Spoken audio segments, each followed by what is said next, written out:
البنك البريكس شيء ومنظمة البريكس شيء آخر.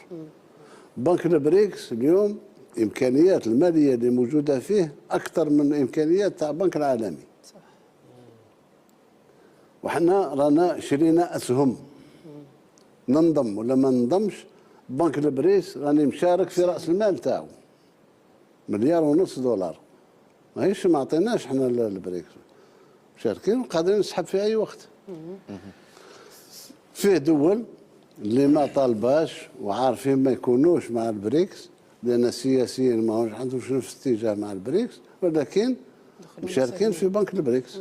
سيادة الرئيس، هل فيه بعض التحفظات ولا ممكن بعض شركاء الجزائر الدوليين الآخرين ممكن ينزعجوا من هذا ويعتبروه تخلي الجزائر عدم الانحياز مثلا؟ ولا بالعكس البريكس هذا هو القلب